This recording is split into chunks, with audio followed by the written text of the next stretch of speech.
वहां पर खड़े स्टाफ ने चिल्ला कर कहा, अरे ये तो मेरा लैपटॉप है, इसने मेरा लैपटॉप चुरा लिया और मेरा आईडी कार्ड भी चुरा लिया।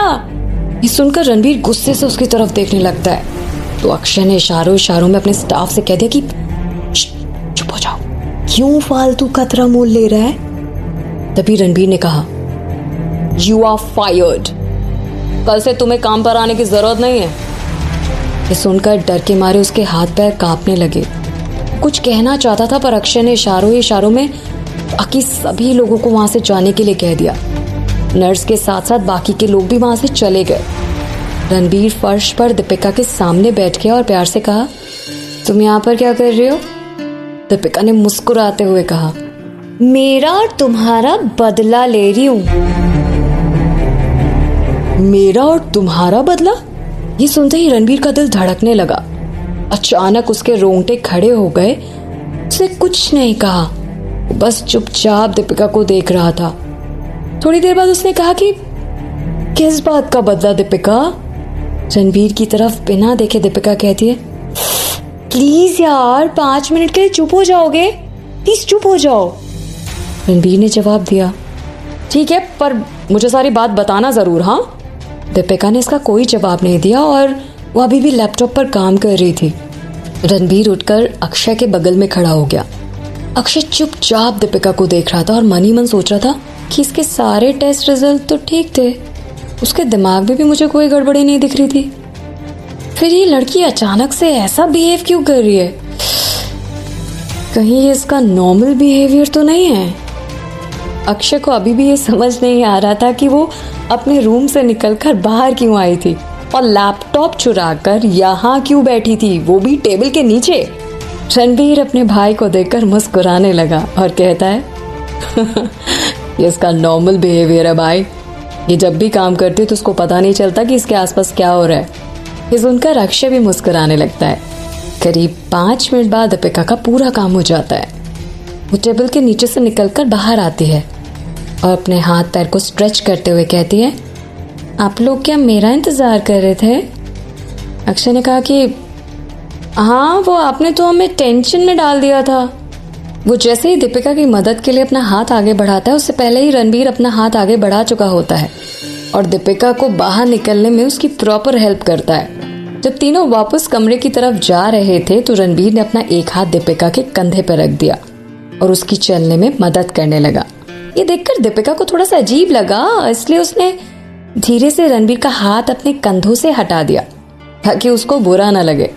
रणबीर कुछ कहना चाहता था पर फिर भी वो मन ही मन सोच रहा था कि शायद वो बुरा मान जाएगी, इसलिए वो चुप रहा। तीनों वापस दीपिका के रूम में आ गए। तभी रणबीर ने चुपके से इशारा किया कि वो चेक करे कि अभी उसकी तबीयत कैसी है। फिर वो सोफे पर बैठ गया और कुछ पढ़ने का नाटक करने लगा, पर असल में उसका पूरा ध्यान तो सिर्फ दीपिका की तरफ था।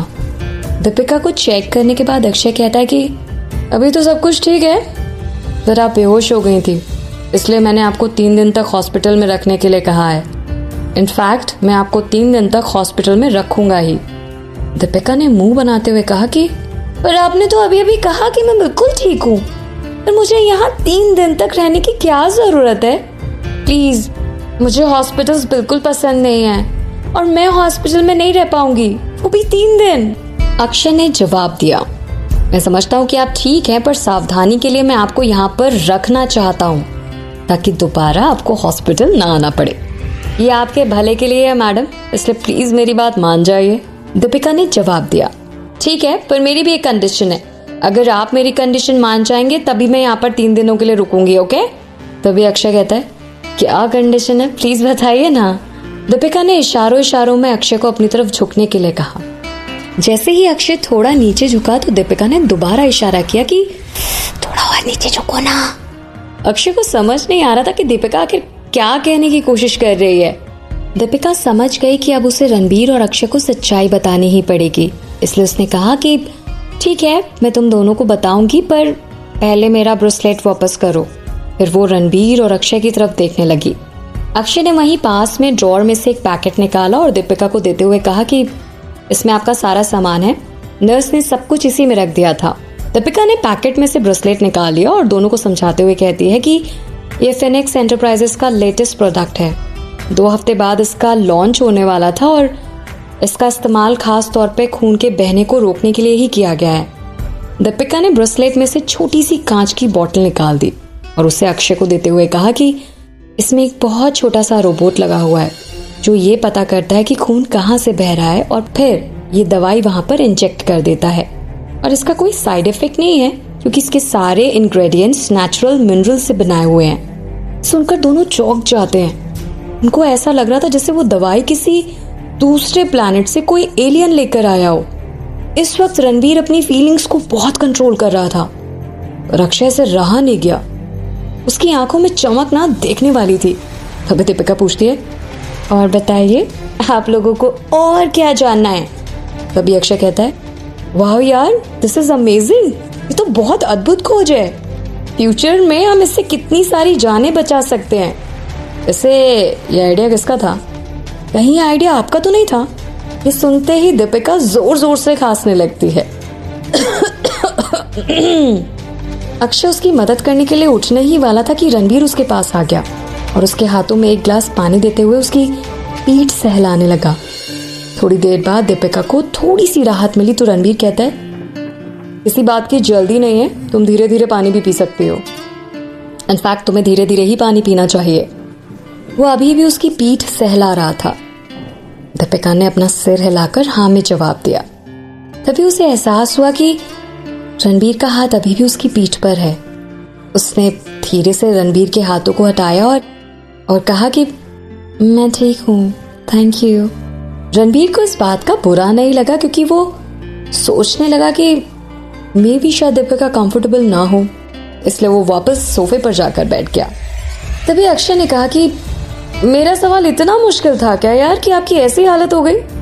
दीपिका मुस्कुरा कर कहती है कि नहीं नहीं, ऐसी बात नहीं है, ये तो बस एक कोइंसिडेंस था। अच्छा, बाय द वे, आपका क्वेश्चन क्या था कि ये प्रोडक्ट किसने बनाया है? नहीं, मैं आपको क्लियर कर रही हूँ, ये प्रोडक्ट मैंने नहीं बनाया, मैं तो एक सॉफ्टवेयर इंजीनियर हूँ। रणबीर सोफे पर बैठे बैठे दीपिका को घूर रहा था।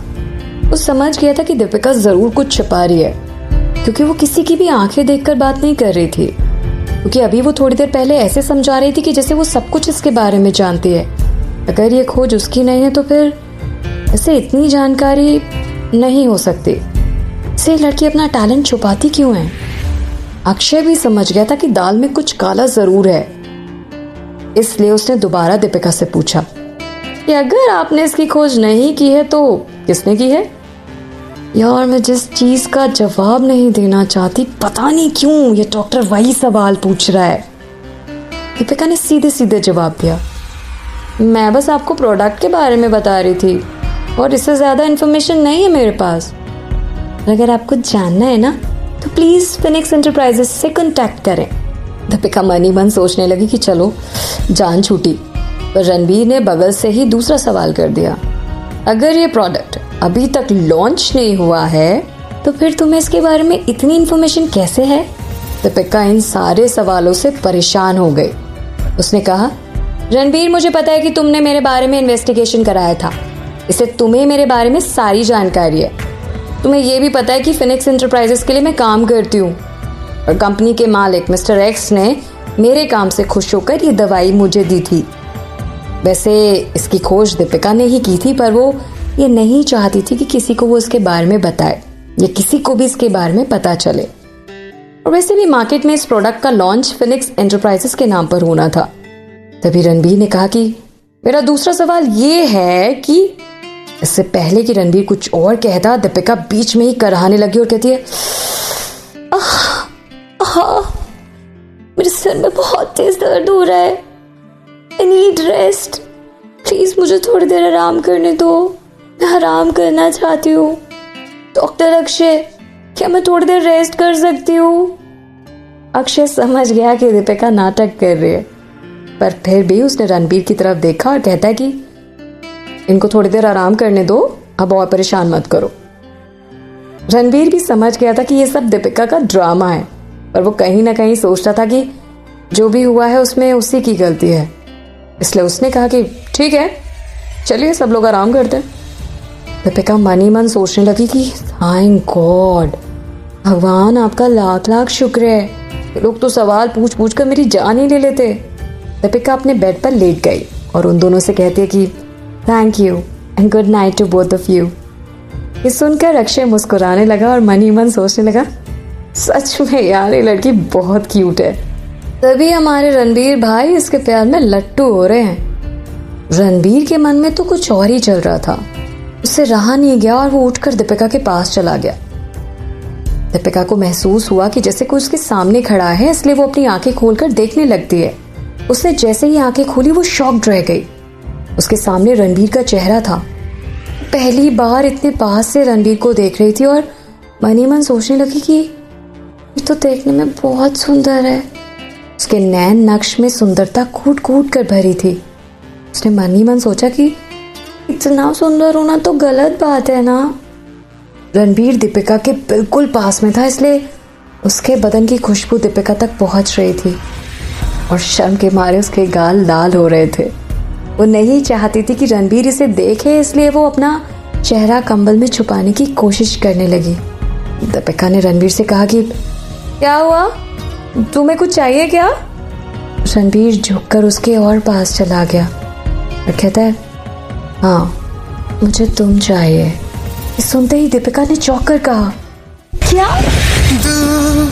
तड़पता है क्यों, धड़कता है क्यों, ये जाने न मैं न तू, कैसा ये दिल का कनेक्शन है तुझसे हुआ, ये जानूं